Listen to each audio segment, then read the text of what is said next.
Throughout the 1930s, a fierce competition among several Adirondack mountain marathoners was unfolding here in the Adirondack Mountains. In 1932, Bob Marshall set the bar high with the now infamous Bob Marshall Traverse, covering 13 high peaks and Mount Joe. Not to be outdone, on July 29, 1936, Herbert L. Malcolm made the final contribution to this friendly competition, climbing 12 high peaks and 5 low peaks, ascending 25,502 vertical feet in 24 hours. And recently, Katie Rhodes tackled the Malcolm Traverse.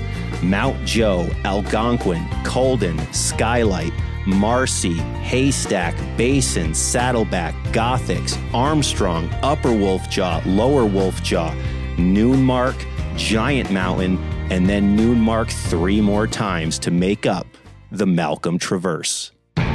This is the 46 of 46 podcast summit sessions, where we'll talk all things Adirondack, backcountry, and beyond. From high peak stories and adventures to trail tips and tricks, we'll dive deep into the heart of these mountains and the people who passionately climb them. Adirondack maps and spruce traps to bushwhacks and backpacks. It's all here on the 46 of 46 summit sessions.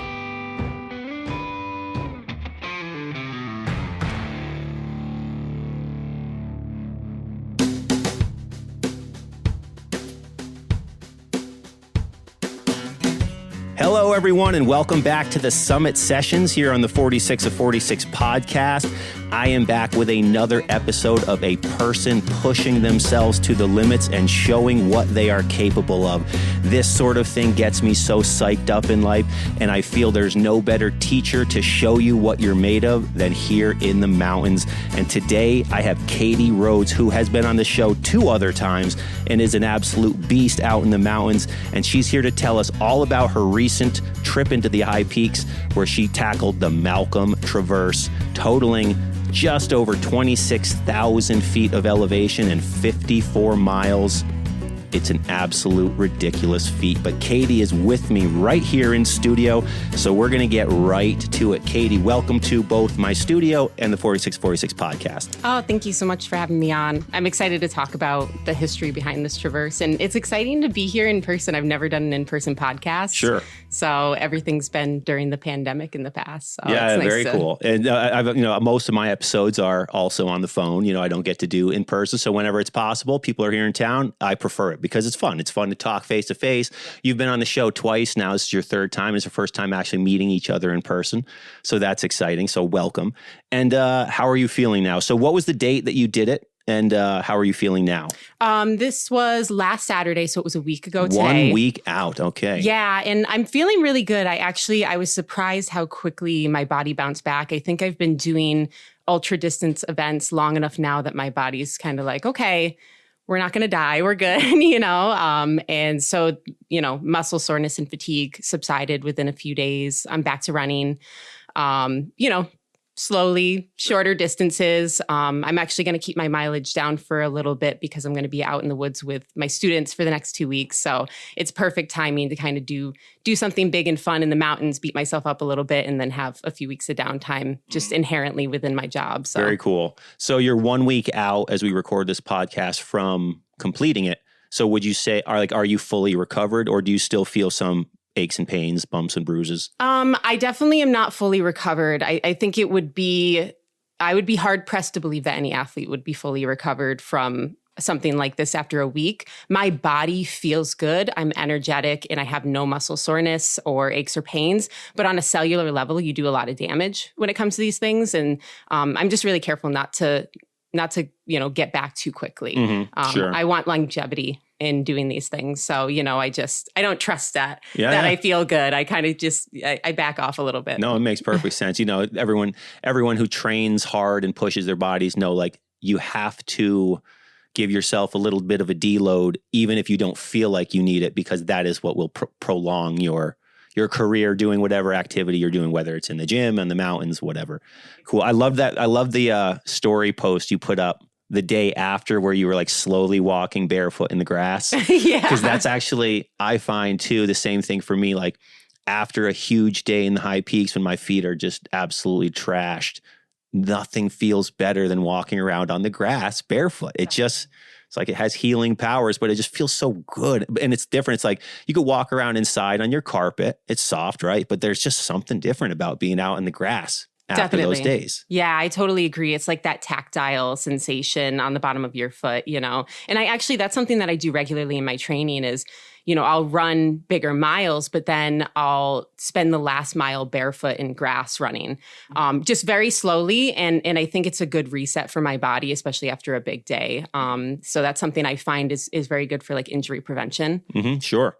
There's also something that people talk about called grounding. And there's like, you know, they say there's science about it. I don't really know much about it, but I hear it often, especially in my circle of people, this idea that like actually walking barefoot is good for your, you know, like your body on a physical level, which is very interesting. And I do feel it makes things different. There is a different feel walking in the grass barefoot. Cool though. Yeah. That video made me laugh because I was like, I can relate so strongly to that. And I know that like that light hobble that you're doing and your feet are probably swollen and, you know, it was great.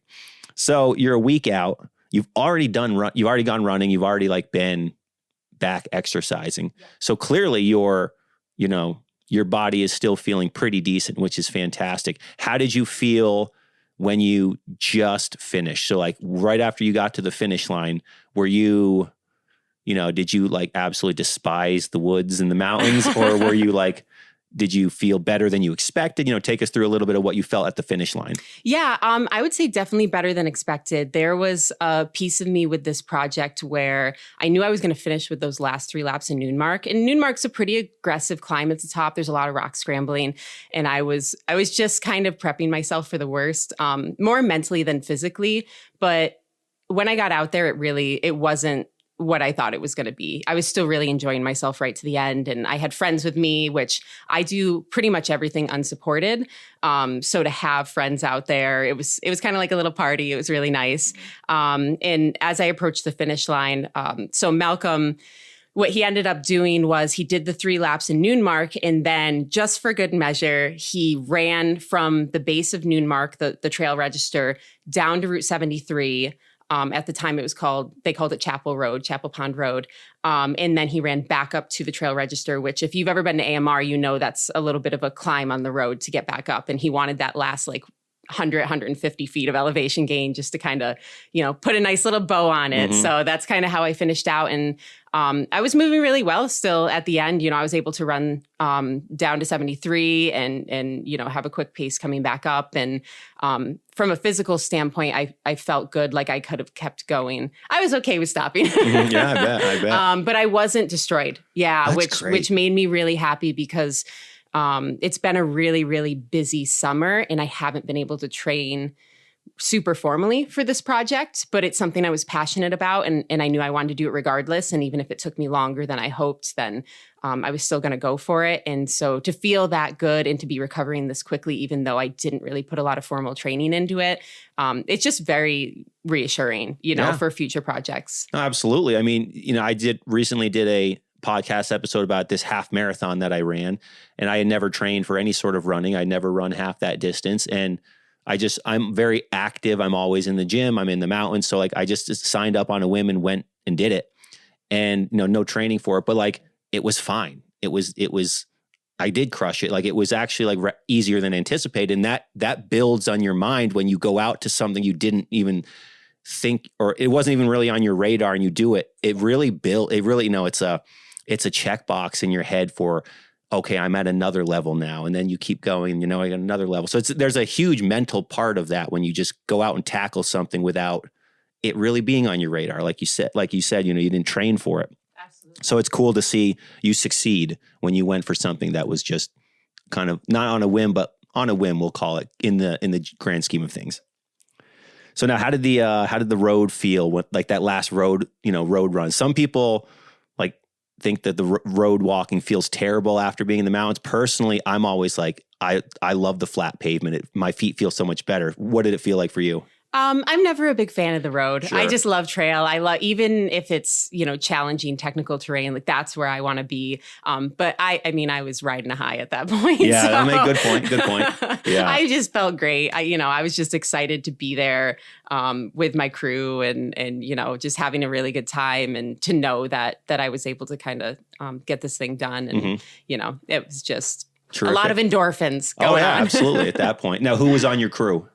So I had three good friends of mine. I had Jay Whitborn, which I believe Jay's been on the podcast before. My good friend, Jeff Natsky, and then a newer friend of mine, Sid, who works over at the Adirondack Lodge. She's an incredible road runner. She's a 10K specialist. So it was really impressive to see her go from, that road training, running a 10K and getting third place recently in Lake Placid to just flip over and do this crazy mountain stuff, and cool. She was a critical part of coming off of Algonquin at 2 a.m. The fog was so thick that it was slow going. And, to have her there to help route find under those conditions was really helpful. So super thankful to my crew. This was my first time, like I mentioned before, getting this kind of support. Yeah. And that was kind of the other aspect of this. I loved the history behind it. I had a ton of fun with the logistics and the research and working with like historians and all that sort of thing. And then there was this aspect of trying to force myself to be vulnerable because that's something that I have traditionally not been very good at. I've always felt like I always needed to be this kind of very stoic person, right? And look out for myself. And it's part of the reason I've always done things in an unsupported manner. And I feel like it got to the point where it was a weakness, and so I challenged myself to ask for support on this, ask for help. And that was hard. That was really emotionally difficult for me. But I knew I had these friends that are passionate about the mountains and want to help me. Jay, super experienced with giving support to others. And so I made myself kind of go down that road. And I'm really glad I did because it was a very cathartic experience. Vulnerability is really like trust in action. And I got to experience that for the first time. So that was cool. And I think it opens a lot of doors for me in the future to pursue things where support is really appropriate and necessary to get it done. So I'm excited about how that unfolds. Sure. So now you've been on this podcast twice before. We told your story of the unsupported FKT that you set in the 46 High Peaks with Bethany Garrettson. And then the next time you were on the show was when Bethany went for the supported FKT, and then you were the head of her support crew. So you do have experience in this world, but you were just the one giving the support, not exactly receiving the support. And that was my comfort zone. I love, and I still love that. That's such a huge part of this big, crazy ultra mountain world for me is, how runners support each other, how hikers support each other. And just, it's so selfless. You lose out on sleep and the cost of gas and, taking time off work and all these things that you sacrifice. And it's so selfless because you honestly, you don't care. Like you want to be part of the effort so badly. You want to see this person succeed so badly.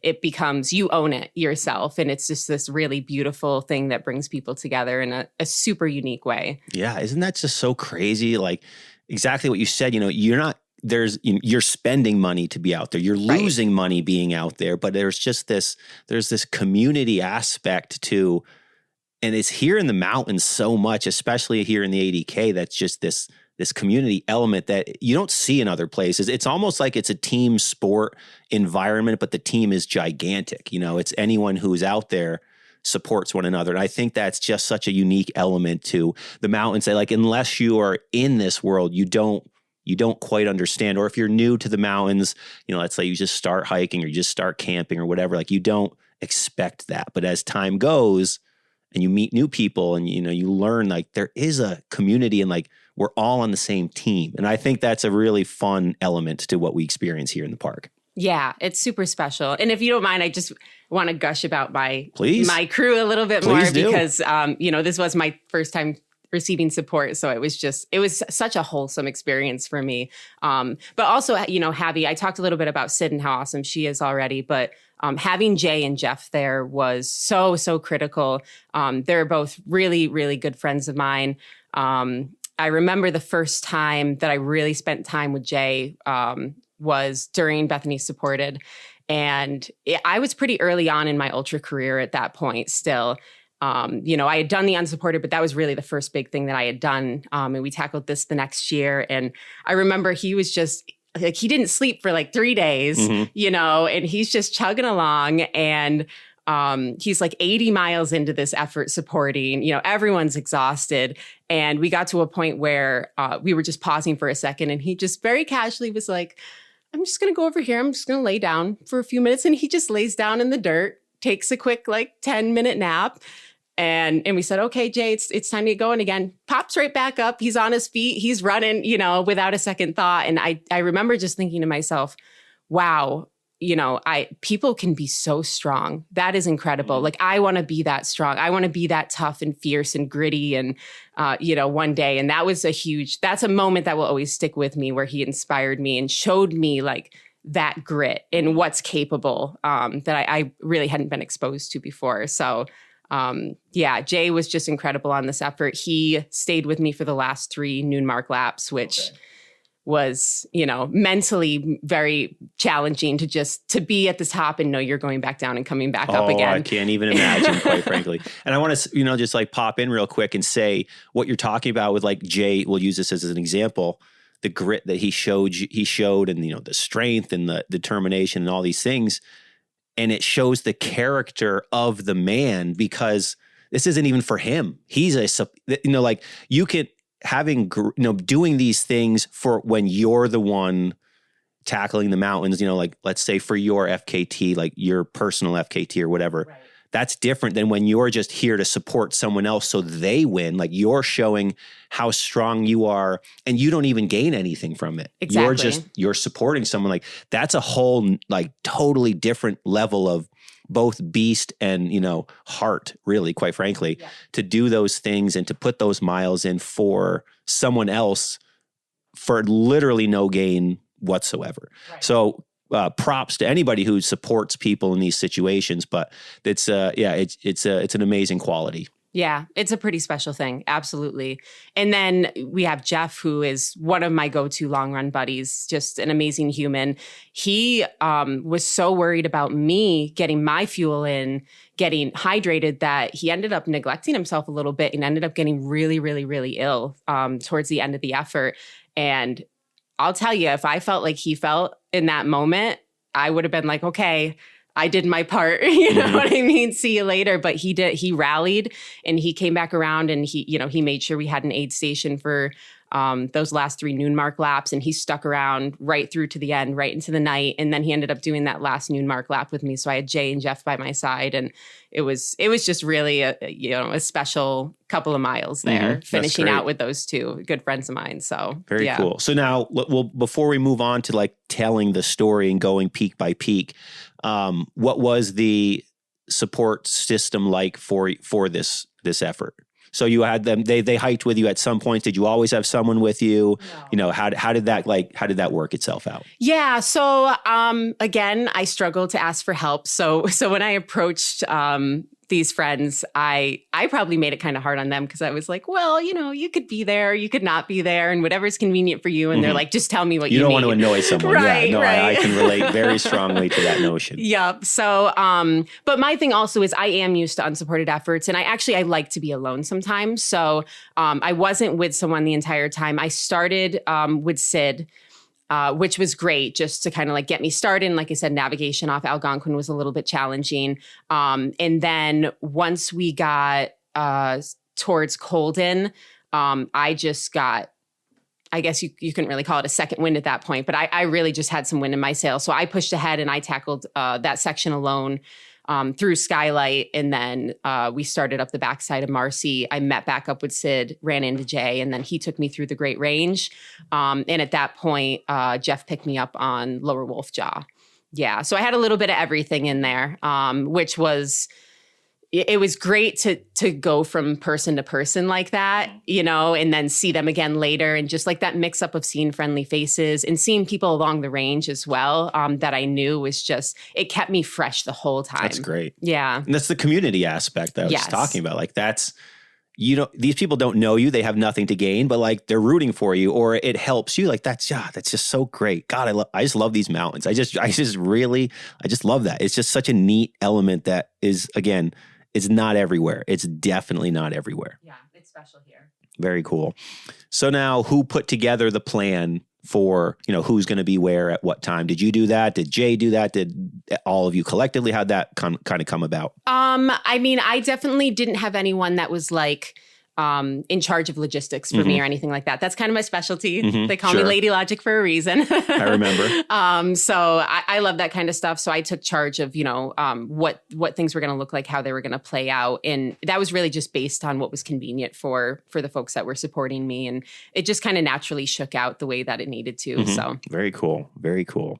All right. So let's dive in. So we've learned a lot. You didn't particularly train for this specifically, even though you're always out there, you're always doing these big events. So this is just like, okay, I'm going to do this next. This wasn't that unusual. Like when I heard that you were doing this, it was just like, oh, that's absolutely crazy. But yeah, I can see that her going that for that. Up. Yes, I've seen what she's been doing and posting and all this stuff. So that makes sense. So let's start. So again, let's recap what you did. So you started on Mount Joe, onto Algonquin, then Colden, then Skylight, Marcy, and tackling the Great Range. So Haystack, Basin, Saddleback, on to Gothics, Armstrong, Upper Wolfjaw, Lower Wolfjaw. No, we're not done yet. Then Noonmark, then up to Giant, which is also just absolutely bonkers. And then down Giant, and then Noonmark for 3 laps for 26,000 feet of gain and 54 miles. Just absolutely bonkers. Like even as I read this, I'm just like, this is insane. And it's, how many FKT episodes have I heard people talk about and done and, listen to it. To me, this was one that just said, holy mackerel. It could be, maybe it's like the 3 laps of the same mountain after you've already done it. Maybe that's what to me makes this so crazy. But anyways, let's go through it. Let's start at Mount Joe. So just take us through the trip, tell us the story, bring us along on the trail so we can know kind of what you were feeling like, how it went, what you experienced. Just tell us the story. Yeah, absolutely. So right off the bat, a few days before the effort, I actually got a really nasty cold that I'm still kind of recovering from. And I couldn't breathe through my nose at all. So that was a great way to start. But I decided, I'm going to go for it. The plan was already in place. People had already arranged their schedules for me and I'll see what happens. So I met Sid right around midnight. We started up Mount Joe and, just starting slow, like slow is smooth and smooth is fast with these efforts for me. I don't try to push in the beginning. I don't try to get ahead on time or anything like that. It's just, if I feel like I'm rushing, I back off the pace immediately.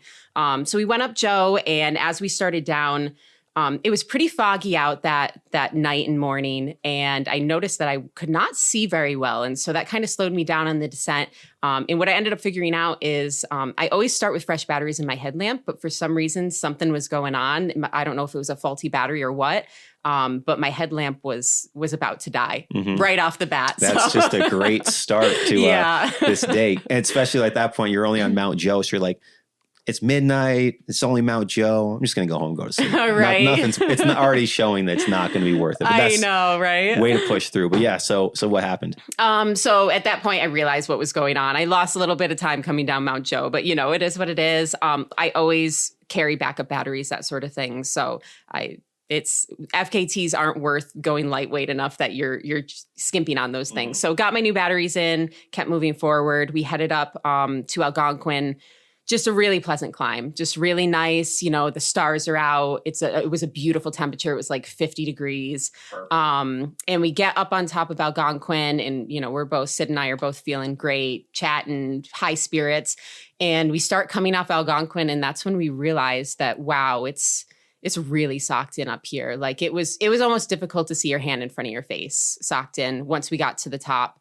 And the wind was whipping. And for me, up in Algonquin, there is a significant population of rare alpine vegetation. Mm-hmm. And so because it was so difficult to see, we kept starting to wander kind of away from the designated path. And then we'd kind of run into a patch of alpine vegetation. And I turned to Sid and I was like, look, I don't care how much longer it takes us. Like, we're not walking on it. Like, we need to be careful and we need to follow the true path and do the route finding we need to do. And, so that's something I felt really strongly about as we were coming off. And, we did lose some time there, but definitely worth it. Drop down into Iroquois Pass. Water levels have been really high this year. So that trail, for those that aren't familiar, it kind of meanders into the woods, into the creek bed, into the woods, into the creek bed. And normally that creek bed is, it's a trickling creek and it's very pleasant and you're stepping on the rocks of the creek and then you're back in the woods. But because of the water levels, it was a pretty raging river at this point. So again, I was just very thankful that Sid was there with me because I was kind of picking our way, the safe route, and then she'd be looking ahead and say, there's a marker to our right, or we need to cross soon, or you know what I mean? Mm-hmm. So to have two sets of eyes was just really crucial for that section. And it's a steep stretch of trail too. That one in particular, it's very steep. Yeah. And I was a little bit disappointed because that section Malcolm did very quickly. Mm-hmm. And it took us probably an hour and a half to come off Algonquin, gotcha. which for an effort like this, that was based on the pace that I was hoping to be going, that was a very long time. Sure. I lost probably a solid hour there. So, but at that point it's like, yeah, it what is can what you it do? is. Yeah, yep. You're here and we're going, and yep. This is part of it. It's not always going to be, sunshine and rainbows. Exactly. Literally. Yeah. So, and that's part of the fun of it, right? It's like the problem solving and facing the challenges and maintaining high spirits, and it's all part of the experience, right? Absolutely. You got to call audibles in the moment, and quick. For an example, the movie Jaws. We're all familiar with the movie Jaws. The whole idea of filming the swimmers underneath the water was literally an in-the-moment audible because the shark didn't work, but they couldn't just stop shooting. So Steve Spielberg said, let's just do that. And that's why we know the whole movie. Like, sometimes these audibles that you have to call that are inconvenient and annoying end up being absolute godsends, and just battles you fight through. So there's situations where it's just part of the game. It's you expect it, and sometimes it ends up being a very good thing when it works out. Absolutely. Awesome. Yeah. And that section will always be something that bonds Sid and I with our friendship, mm-hmm. because we're always going to be able to be like, do you remember when we were going down, sure. That pass and how wild it was and how we had to use teamwork? And so that's great. It's a beautiful thing. That's great. Great. For sure. Real quick before we keep going, what did you have? So you mentioned earlier, and I wanted to ask this before we started, but I forgot.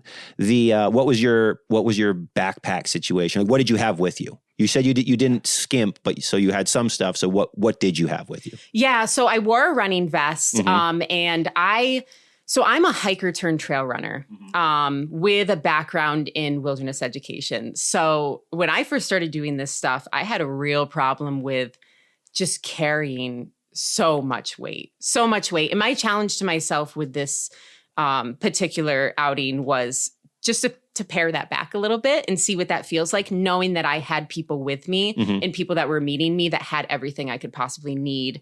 And I had my inReach with me if anything went wrong when I was solo, that kind of thing. So, it was mostly what I was carrying on myself was I always have a little Ziploc with my emergency. I've got a charger. I've got extra shoelaces. That's that's an easy thing to go wrong. That'll end your day, right? Because you're sliding all over the place. Just very basic first aid stuff. An emergency bivvy I always carry with me.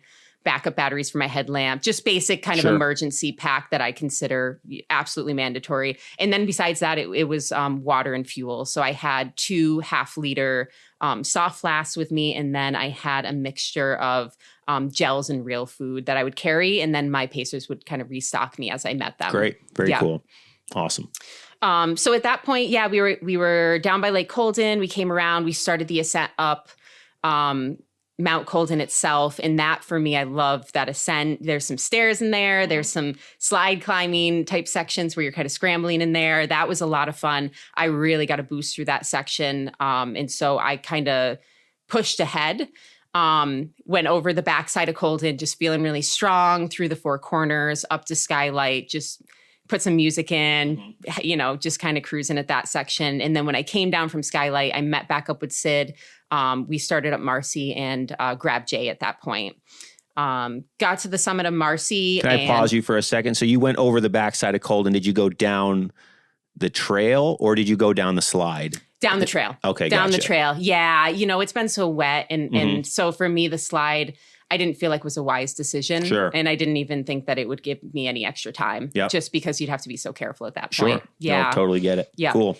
So we got on top of Marcy, met Liam up there, who was the steward for the day. So got to kind of touch base with him, see how things were going for the Adirondack Mountain Club real quick.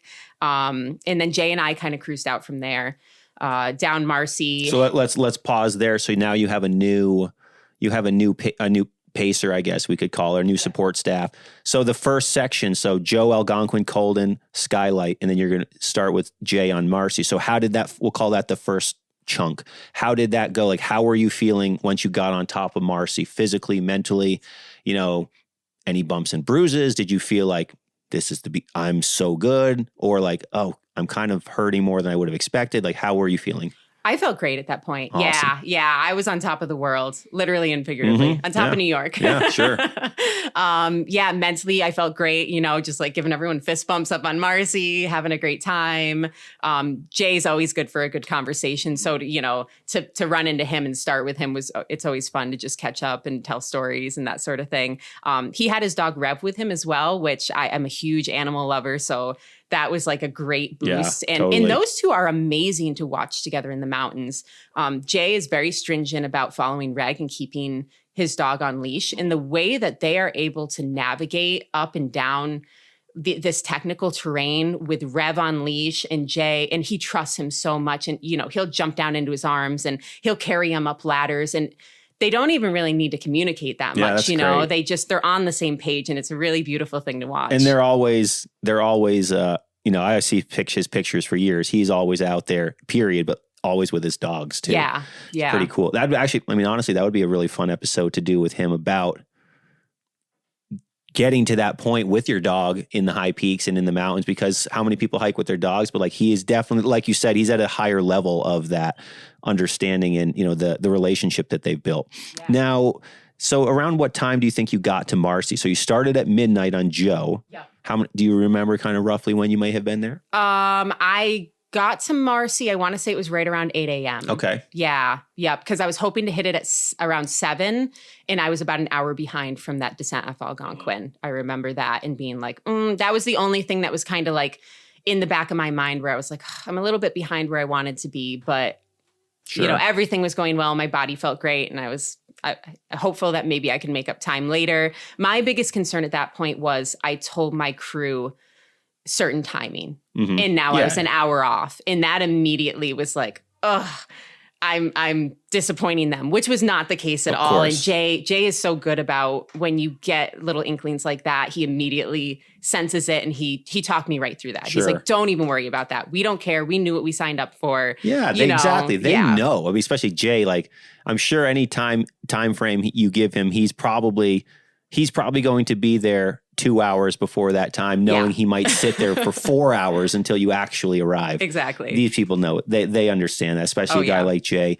Now, real quick, before we move on to your section with Jay on the Great Range, you started at midnight on Joe, and then you live like an hour and a half south of here, right? So like, what was your sleep like?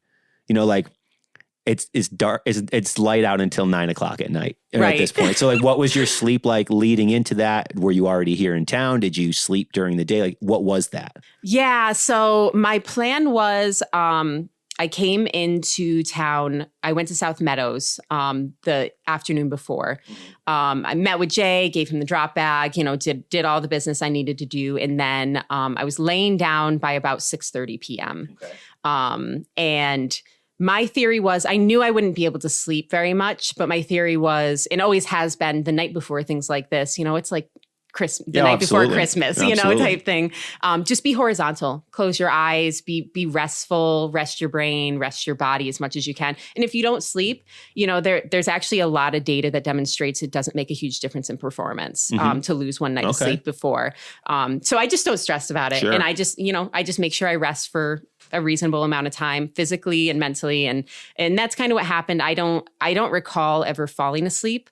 South Meadows is busy, especially on a Saturday right before school starts, Especially when it's light outside too until and 9 it's o'clock. light out. Yes, exactly. So I try to kind of cover my eyes and like trick my brain into thinking it was night. But I might have drifted a little bit, but I'm not aware of actually getting any appreciable sleep the night before. No, I get it. I do a lot of overnights for work. So I know that trying to fall asleep during the day and take a nap and maybe I fell asleep. I don't remember. So I've experienced that for a very long time. So I know exactly what you're talking about.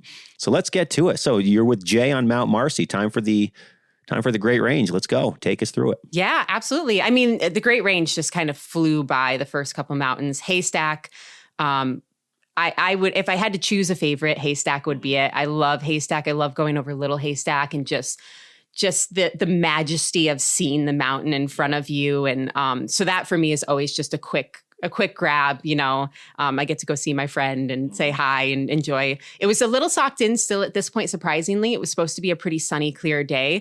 But that kept me very cool. And I'm a bit of a polar bear. So I was fine with that, and I know those views like the back of my hand. So I was okay with it being a little bit socked in. So from there, we headed out for the rest of the upper range. I was feeling pretty good through Basin and Saddleback. We saw some folks on the range that kind of just gave me an emotional boost. And then as we were coming up the cables on Gothics, we got a little backed up. There was just a lot of traffic through there. Sure. And I'm not the one to say, hey, I'm trying to do something, let me through, So we just kind of sat back and waited patiently. There were some women that were coming down the cables that were very clearly nervous about it. And we just wanted to give them some space. So we kind of let that unfold. And on the way up the cables I got a little bit of, sensation in my Achilles. Mm-hmm. And that's something that after the unsupported, I dealt with some damage to my Achilles. And at the time, I didn't know that damage was happening during the actual effort. It only felt like sensation. So that immediately gave me a little bit of like, what's going on here? I hope this isn't an issue. And that kind of hung over me a little bit towards the back half of the range. It didn't end up being an issue, thankfully, but it definitely put a little bit of like a worry nerves in me. In your mind. Yeah. That like, is this going to get worse? And then your brain starts playing tricks on you. It's like, is it actually feeling bad and getting worse? Or is it just my mind thinking that it is? Yeah. Totally. Exactly. How long were you on each summit for? Like, what was did you just get up, tag it, snap a picture and go, sometimes rest? Like, what was your kind of ballpark? Yeah, I would say I probably spent like maybe 2 to 3 minutes on each summit, It's hard for me to just tag and go because I love these mountains so much that I just want to be with them for a moment. But at the same time, you're also thinking like, I still have a long way to go. Oh, you do. So you don't want to dawdle. Yeah. I didn't formally rest on any of the summits, but I definitely allowed myself to take just like a 2 minutes maybe on each one and just be with the experience and with the feeling, because each mountain feels different. They all have their own personalities, right? And so I wanted to be with them for a moment and make sure that I was just appreciating the full experience. And then okay, I got to get going. Yeah, taking it all in. Yeah. Every mountain I always say is a character in a movie or it's a character in a story, and they all have their own story to tell and their own unique qualities. So yeah, I totally get that. Plus you also didn't have a backpack on. So it's like, you didn't need to take off your backpack. This is who I am right now. It's just you and your trekking pole. So, okay, I'm going to stand here and then keep going. Yes. So it makes perfect sense. But all right, so continue on. So Lower Great Range. Lower Great Range. Yep. Feeling still physically pretty good, pretty energetic at this point. Knowing Jeff was waiting for me on the Lower Wolf Jaw was definitely a big boost. As we started coming through Armstrong and Upper, it was like, we're getting to the trail next. too, it is. or the fast part of your day is like the Lower Great Range. That's why everyone loves it so much. It's exactly. So up, down, and you're just cruising. And all of a sudden you're on another summit. Yeah, it's like, whoa, how did I get here? Half mile between the Cole, half mile up. Yeah. Now, do you remember roughly what time you made it to Gothics to the lower Great Range? Any idea? Gothics, I don't know off the top of my head. I know lower Wolfjaw, I made it. It was around 1:30 or 2 p.m. So at this point, you would have been going for, 10-ish, 9 to 10-ish hours, or 10-ish hours probably by that point. A little more, yeah. Like almost 14 hours at that. Well, you said you made it to Gothics at... Oh, no, lower Wolfjaw. Or lower Wolfjaw, yes, yeah, sorry. Yeah. Okay, copy that, understood, yes. Now, when you were on the lower Great Range with Jay, did you just cruise? How did that feel? Yeah. I was just kind of moving through it, and, I would just... I'd go whatever pace my body told me it wanted to go, really. I didn't try to force anything. It's so easy at this point. You feel like you're so deep in that you should be pushing. Mm-hmm. But then when you step back and you think about it, there's still, you're not even halfway there until you get to lower Wolfjaw. Like really at the end of the day, mileage wise.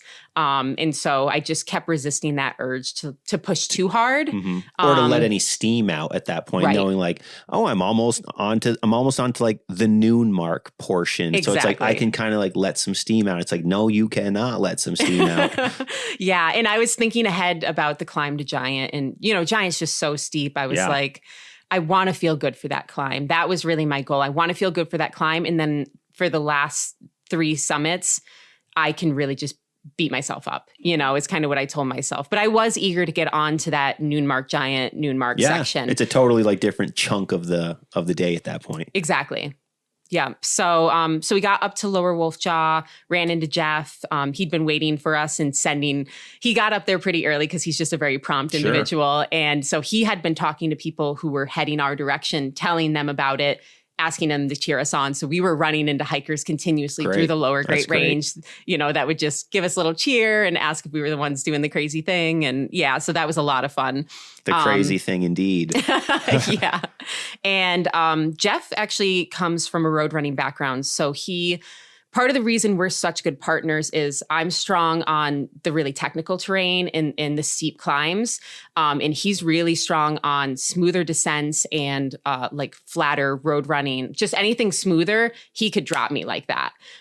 So he was a great person to have pacing me down lower Wolfjaw because it's a bit technical at the top. Oh, yeah. But once you get onto AMR land, it's super, super cruisy. And so he really just had me turning my legs over.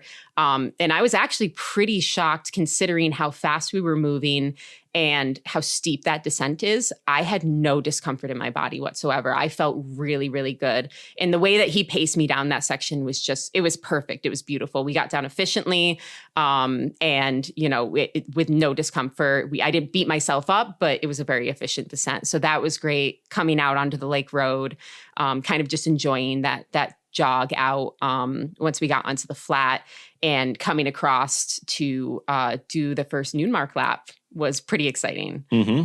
No, I can imagine. Wait, you said we went down to the lake road from lower Wolfjaw? Yes. Yep. So how did you get to noon mark from there? I'm trying to think of the map in my head now. Yeah. Because I pictured you would go... Oh, noon mark. Excuse me. Yes. Noon mark. In my mind, as I was having this conversation, I was thinking Rooster Comb, but yes, noon mark. Of course. Yeah. No. We didn't go over to Rooster Comb. Although I do love Rooster Comb. But. Yeah. Well, it's part when I thought Great Range Traverse, like in my brain, that's what noon mark in my mind I was thinking of as I was asking the question. Right. But that makes perfect sense. Yeah. What was your? As you did the lower Great Range, did you start to have more breaks? Did you have any breaks? Were you still just like 2 minutes, 3 minutes per summit and keep going, eating food? Like what were you fueling up with? How'd that go? Because there's nowhere to get water at the top too, but I guess you have some support crew. Yeah. So we refilled water over by Haystack. Mm-hmm. Right after Haystack, there's a pretty reliable source. So we had stocked up there. And Jay insisted on filtering my water for me. And I remember just being like, nobody filters my water for me. What are you talking about? Like, I do that for myself. He's like, no, I'm your support person. I'm supposed to do this for you. You can keep moving and I'll filter your water and I'll catch up with you. And I was like, this is a very strange feeling. I don't know if I like this, but it But ended you up would do being the great. same thing Exactly. if you were Jay, or let's say you were supporting Jay, you'd do Yes. the same thing. Yeah. It was just a very foreign sensation to me. So, so we filled up there, and then we refilled. There's plenty of water out there right now. So, we refilled along the trail at one point where it was just kind of trickling through. Okay. And then again, once we got down Lower Wolf Jaw. Yeah, once you get to the lake road, sure. Yep.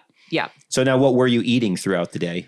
I know you said you had some goos and stuff like that, but yeah. So I have my fuel pretty locked in. I'm super lucky that my stomach is very cooperative on these things, and that's not true for everyone. My go-to fuel is Spring Awesome Sauce, which is it's a running gel, but it has more of like an applesauce consistency, and I find that just sits really well no matter where I'm at in an effort. So that's a go-to for me. I use the Caffeinated Goo brand gels. So I was using those just every 2 or 3 hours, just downing one and just getting that little boost of caffeine. And then for real food, I had Stroop waffles and pierogies. all right. Yeah. Some pierogies. Why not? Yeah, Why not? they're my favorite. Yeah, that's kind Little of my comfort, go-to. too, in that. There's food comfort. It's savory. It's like a mashed potato running gel that you can eat the packaging. Yeah, no, it really is. And it's like actual food, Yes. It's like, because sometimes you just get so tired of the slamming a goo or slamming like gummy, these Yes. shot blocks or whatever. So that sometimes you just need some real food. That's it. Definitely. Cool.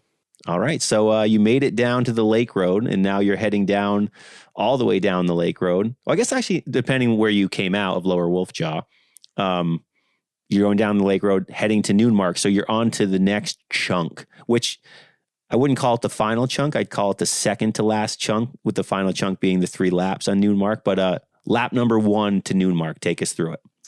Yeah, that felt really great. I think mentally I was just in such a positive place to know I'm finally here on the second half. Mm-hmm. This is the rest of this was just getting here, and now I can finally do the work. And that felt really good. And I knew I could start to push a little bit because I was nearing towards the end. Still had a long way to go, but I'm on that trajectory. So it's crazy that you said now I can start doing the work, because it's like, look at what you've already done. And now, I get it. Like in your mind, you can't let any steam out because there's so much to do, but you've done so much. Joe, Algonquin, Colden, Skylight, Marcy, the Great Range, and now you're on to Noonmark, and now you're quote doing the work. It's just absolutely wild. It's bonkers. Yeah. Amazing stuff. Yeah. Sorry, continue. That's okay. I just had to point out that statement is so wild in this situation. Noonmark's beautiful too. So I think that helped a lot throughout that whole second half, was just how gorgeous and engaging that trail is. And right until the end, I remember it was like my second to last lap. I said, wow, this is such a beautiful mountain. And my team was like, what? What are you talking about? So yeah, that first lap felt really good, and I could push it a little bit and just really enjoy the scrambles up top, and also I knew, because I was doing Noonmark 4 times, that I was going to be very intimate with this mountain by the end. Like I was going to know every nook and cranny and what to expect next and what's around the corner. And that was kind of exciting too, So this was my first lap of it on this go around, and just to be like, okay, I'm going to see you again. I'm going to see this ladder again. I'm going to see this scramble again. And like, I'll be back. Don't worry, that kind of thing. So I was kind of like having this mental conversation with the mountain of, it's great. Yeah, we're going to have a relationship today, Yeah, totally. that kind of thing. So I came off Noonmark feeling really good, just kind of pumped up, started to head up Giant. And at this point, Jay had gone to drop off his dog and get himself sorted. And I was with Jeff and Sid, and we started up Giant, and I got another wind, and I was just feeling really, really good, just really in the rhythm, and so I started going, and they called to me and they were like, we've got your fuel. We're going to be behind you. Like, just drop us and go type thing. And that's what I did. And I got up to the summit pretty quickly. I let my team know. Jeff was high enough up that he could message me back and say, I'm just down the way. Like, I have your fuel, come down, let's fuel you up and keep going. And that's when he was kind of like dealing with some illness, because he just was so worried about me and what I was doing and keeping me in check that he had kind of neglected himself a little bit. And So he kept climbing though. He climbed right through it to get me that fuel. He was like, you need this fuel when we were coming down. So he kept pushing through. Can't let the team down, because it's a team effort. It's like, I can't let the team down. I got to push. Exactly. Yeah. So he pushed through some pretty nasty illness there for a little bit. And so I ended up leaving him up top to come back down. He's a very experienced hiker, so I wasn't worried about him at all, but I fueled up, continued on the way down, and I ended up getting down Giant in, I think it was like 45 minutes, because I was feeling so good that I could just go, which was great. Yeah. To get down that quickly after everything that day was just, the efficiency of it made me feel really good, So did your Achilles situation progress anymore at this point, or were your knees feeling good? Like anything more than that at that point? No body aches, no body discomfort. And I don't know, maybe that had a lot to do with like just the serotonin release and things like that. But I remember I was running down Giant and I was checking in with myself. I like to do like these body scans when I'm in the middle of these things. Like, is everything good? Or all systems go? Is there anything I need to be, looking at or worried about or keeping an eye on or problem solving? And I did kind of my body scan as I was running, and I was like, I'm suspicious right now. Like, I feel too good right now. Yes, exactly. Yeah. Like, what's going to go wrong? Sure. That's funny. Well, you already had the stuff go wrong on Mount Joe. Your your headlamp started dying, so you got it out of the way quickly. Exactly. Yeah. On the that was smallest on purpose. mountain of the day. Yeah. That was your strategy. Smart strategy. Yes. Yeah. Thank you. I planned that. So yeah, at that point it was time to do the 3 laps. And this is that I had thought about that moment for so long leading up to this. Absolutely. When I get there, when it's time to do it, how am I going to feel? And I had said to my team, I was like, look, I'm going to be fine until I get to those last 3 laps. I know I am. Like, I just know my body. I know my mental fortitude. I know I'm going to be good until probably the second to last lap. And that's pretty much what happened. Like, I did not falter all day until halfway up the second to last lap. My heart rate was very low, but my respiration was very high. And I think that had a lot to do with just like aerobic fatigue and the fact that I was mouth breathing so heavily all day. Like, I'm primarily a nose breather when I do things like this. And the fact that I couldn't breathe through my nose all day, I think was just kind of throwing my system off a little bit. And it got to the point where I was just like loud mouth breathing up Noon Mark. And I just took a moment and I turned back to Jay and said, okay, I just need to sit on this rock for 30 seconds and put a pierogi in my mouth. And then I'm good, and that's exactly what I did. And by the time, I had gotten the pierogi down and I had just that very small rest, I was feeling that much better and I could kind of get up and finish the lap. And great. So that was really probably the only faltering throughout the effort. So, and then once you get onto the last lap, it's like you get that pick me up, that boost back. And I totally get that, what you were saying. And it's funny you say that, because I actually had this question in my head when we started talking about doing this episode. I was like, I'm going to ask her about the second to last lap on Noon Mark. So it's so crazy that you mentioned that, because as someone who also has done stuff like this, that's the lap, because obviously the final lap is like, nope, this is the finish line. We're there. Yes. But the lap before that, when you still have one more to go, that's the mental break. Right. That's where you have to push yourself and you have to dig deep and grind and see what you're made of. And obviously you already know what you're made of, but that's the point where you're going to have to dig. And I love that you already mentioned that, and that you came into this knowing that, because that's exactly what I said to myself too when I saw this list. Right. Yeah. And part of me wonders, did I manifest that for myself to some extent? Because it is, I thought that's what would happen. Well, I don't think so, because I think that, that makes, I had the same kind of thought process when I saw the list. I was like, that second lap on Noon Mark, because you think about it, you're doing all these things, right? And in your mind, just like you said, when you said like, okay, now the work really begins on my first lap at Noon Mark, when you've already done all this stuff. It's like, even when I've not done anything remotely like this, but like when I've done the Great Range Traverse, in my brain, I don't think I've done any work until I get to the lower Great Range, because it's like you have so much still ahead of you. So don't even like think about any sort of finish line until you get to like the last chunk, right? Right. So for this, when you're on to Noon Mark, or the 3 laps at Noon Mark, like that is the last chunk. Yes. So like the first lap is going to go fine, because yes, I made it. I made it to the last chunk. The second lap, not so great. And the third lap, this is it. And then I'm done. So like, I feel like, I don't think you manifested. I think that is logically, lady logic, that is logically where you'll have to dig deeper and go to a darker place than you would want to go. But that is the point. And I think if you were to give this list to anyone, most people would say the same thing. Right. I had the same thought, and clearly you did too. So I don't think you manifested it. I think it's just naturally how it would be. Right. And then the last lap was just all fun and games. Games. That's a party time at that point. Yeah, big time. Jeff joined Jay and I for that lap. So it was like friends around, just throwing around jokes. My big thing was everything I got to, it was like, this is the last time I'm going to see you. This is the last time, so they were just laughing at me because I'm going up the mountain. Like, last time I go up you, Sure. Last time I climb this ladder, just really excited at that point. So what is the noon mark mileage again to the summit? To the summit is 1.8. Okay. Yeah. So there was a little bit of confusion with the team. They were thinking I only had to go back down to the junction. And the way that Malcolm did it, and I don't know if it's because things were set up a little differently back in the 1930s, but he actually came all the way back down to the register based on his mileage. And so the first lap, they were like, okay, let's turn around and go back up at the junction. And I was like, no.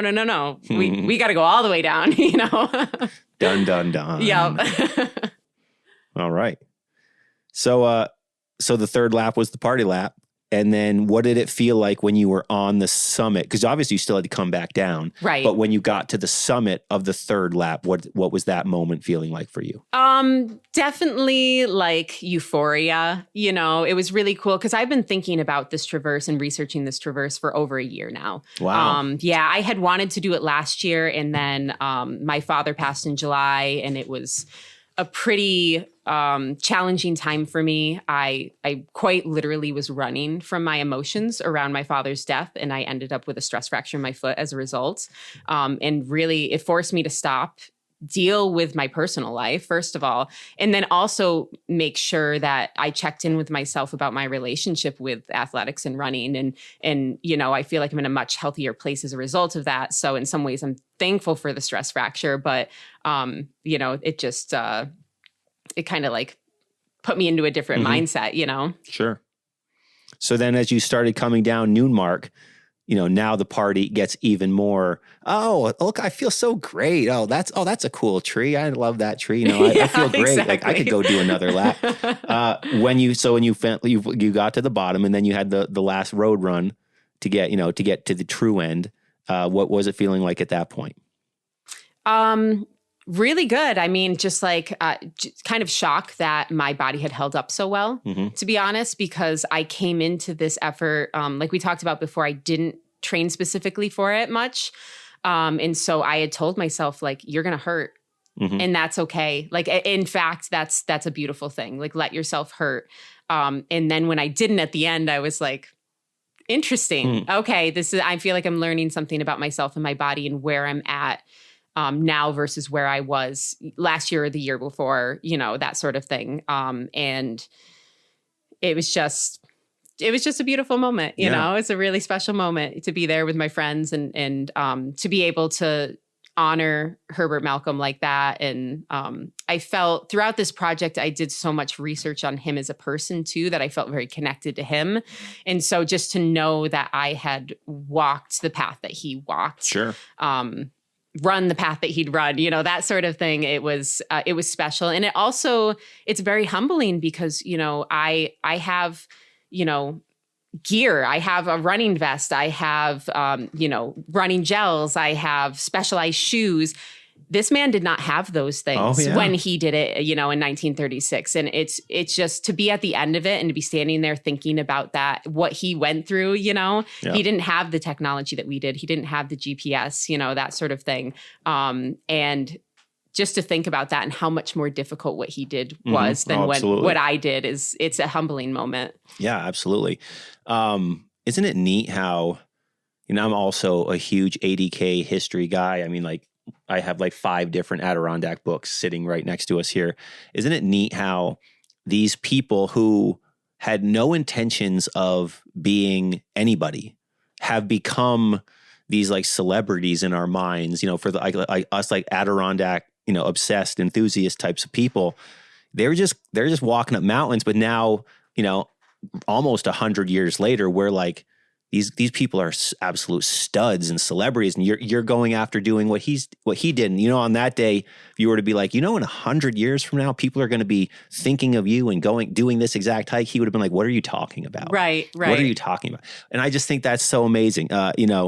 They were inspirations. You were an inspiration. You have become, Bethany, you guys have become players for other people, inspiring them to go out and do these things, in your own right. The two of you in particular have become, players in the Adirondack world for other people. So I applaud you for what you're doing. I applaud you for, the grit that you showed and what you pushed through and what you guys have been doing, both you and Bethany in particular. With all these people, I talk all the time on the podcast about different Adirondack history, all this stuff. And it's just like, these people are bigger in my head than like any actor I might come across at work or, I see on the television. Like for something, there's just something about, I like these people better. And I honestly feel there's a new generation of people coming into the mountains and doing these things and, becoming players in this kind of world. And I think you are one of them. And I applaud you for what you've done. This is absolutely ridiculous. 54 miles, 26,000 feet of gain, and a gazillion mountains. The Malcolm Traverse. What a ride. Thank you. I really appreciate you saying that. It definitely took me aback a little bit when I finished this project, how much it meant to people.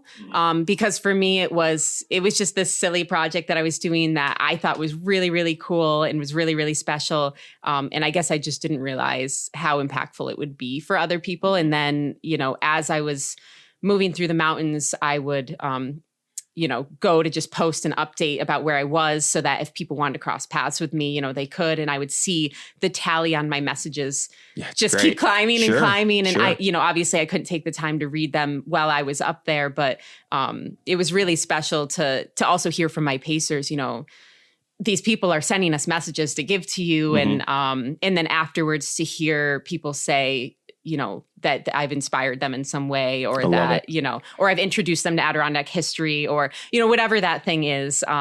It's a really special feeling. And I was very humbled that this project garnered that kind of attention. So. Yeah, I mean, it is. And like I said, it's like all these mountains are named after people who were, we'll call them pioneers in their own right here in the ADK. And I think that there is a new generation of that here. And I think you're one of those people. I think Bethany's one of those people.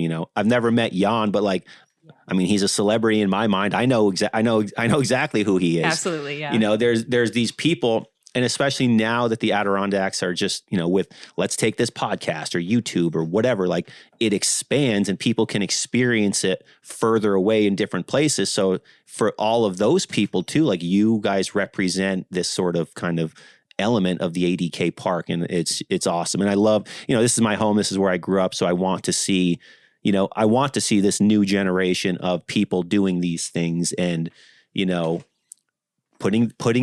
their legacy on the park. And again, you guys are doing great things. Super stoked to have you here on the podcast and to hear this story. So now you pushed yourself, and we'll wrap stuff up here now, but you pushed yourself, You've done these huge days already. You've done these huge feats. What did you learn about yourself specifically on this journey? What did you teach yourself? What did you learn about your mindset, your body? What did you learn?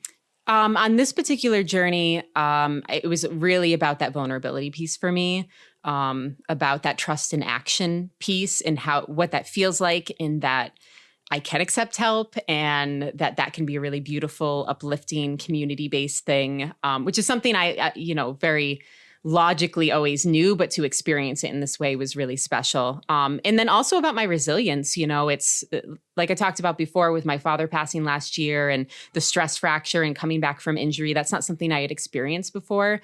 I'm actually pretty new to athletics. Before, 2020, when I did the unsupported through hike, I didn't even consider myself an athlete. That's not a word I would use to describe myself. And then that effort kind of opened this door to me that, okay, maybe I am, maybe this is something that I can do and pursue.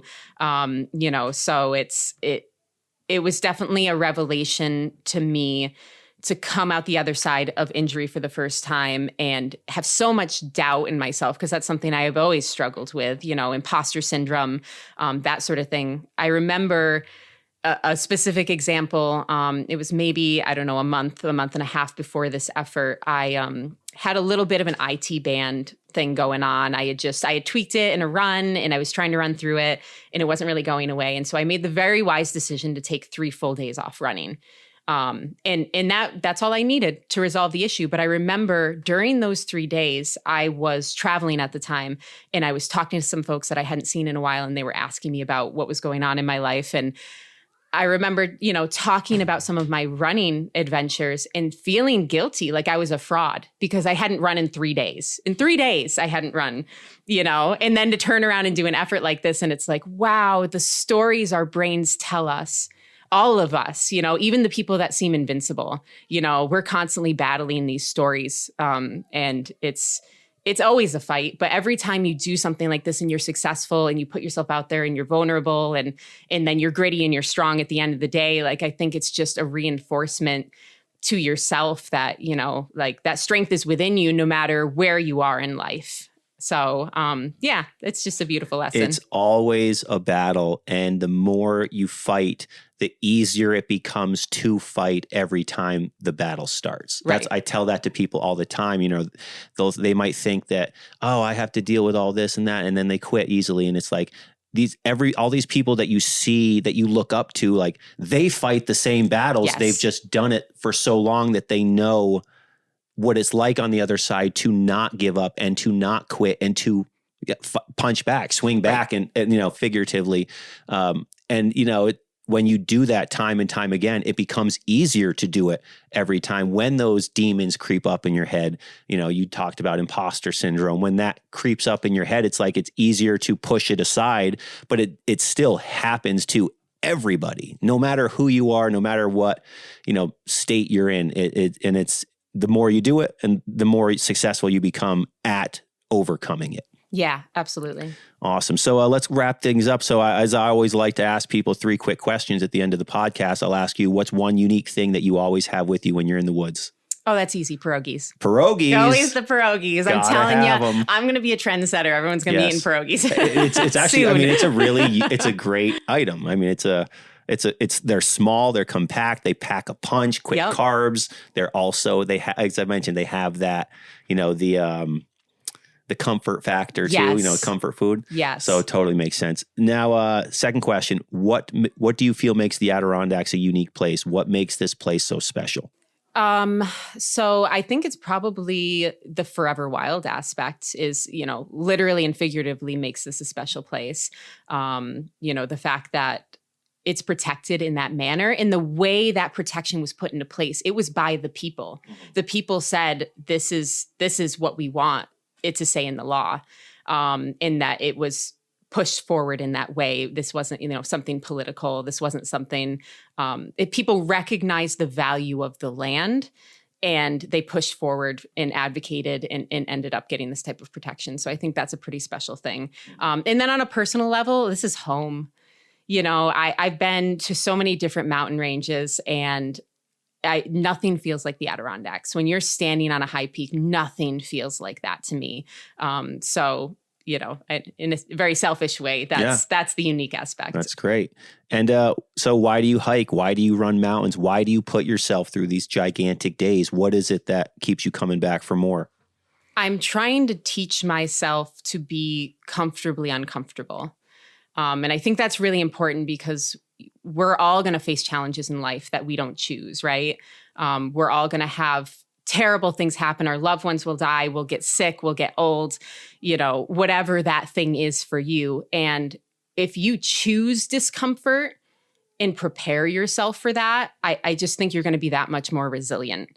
And so that's, I guess, what I'm trying to do. Mm-hmm. I love it. I love that answer. I respect it. I live a very similar life and similar mentality as that. So I love to hear it. Now, where can people find you online?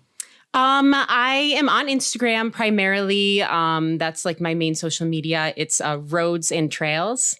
My last name, RHODES. And I am on Strava. My profile's currently private. I've got almost 100, I think, requests right now. And I'm working on just putting some privacy in place for myself before I open up my profile to people, because I want to share what I do for training. I think it's really valuable to folks who are interested, and I want to share that aspect and start those conversations. And I love Strava for that reason, but I also have to think about safety, because I do run from my home, and I do, I have certain habits in running. And so I'm working on making that a public profile right now. Very cool. And last question, what's next? So I am currently signed up for Bubba's Backyard Ultra over in New Hampshire. And so that's going to be in October. I'm not sure how that's going to go. I'm going to have just started grad school. So I'm going to the woods for 2 weeks. On Tuesday, I'm teaching a wilderness leadership course for SUNY Potsdam. I'm an adjunct instructor over there. And then when I come out, I am starting my graduate program in conservation biology with a focus in alpine ecology. So I'm really, really excited about that. I'm hoping my thesis is going to be based around the Adirondack High Peaks and alpine vegetation and changes in things like population density and phenology in those spaces. And it's something I feel like I've trained my whole life to do, right, from an access standpoint. And I'm really excited to take my training and apply it to something very tangible and, be able to collect that data and share that with researchers and share that with different organizations like the Adirondack Mountain Club, and hopefully have that be impactful to policy. So we'll see if that turns out that way, but that's what I'm hoping to do with my research. So I'm going to be very focused on grad school, but we'll see how many miles I can get at Bubba's Ultra. All right. Bubba's Ultra coming up. And you own a business. Tell us about it. Yep. So, plug it. Toganola Snack Company. Yep. Yeah. We make granola and granola products, and we're working on a line of dehydrated meals. So always good snacks for when you're in the backcountry. My favorite is the nut butter filled granola bars. So we do a ginger sunflower seed butter inside of a blueberry granola. That's my go-to. Toganola, find them on Instagram, support. All right, that's going to wrap us up here on the Summit Sessions. The Malcolm Traverse, an absolutely phenomenal story, and the story of someone pushing themselves and overcoming an absolutely crazy day in the mountains and doing it with class and doing it with, in an inspiring manner. Thank you so much for being on the show, Katie. It's been a pleasure meeting you in person officially, finally. Yes. This is your third time here. But that's going to wrap us up here on the podcast. Check us out, 4646.com. See what I have to offer there. If you're looking for a guide, you can email me via the website. I have a book called From 1 to 46, How to Climb the High Peaks. And if that's what you're looking to do, it's a great resource to check out. That's available at 4646.com. If you like the show, please leave a rating and review on Apple Podcasts, and check back on Fridays for new mountains, new stories, new guests, and new episodes right here on the 46 of 46 podcast. Remember to always leave no trace, do the rock walk, and if you carry it in, carry it out. And go give Toganola Snacks a follow on Instagram. See you on the trails, everyone.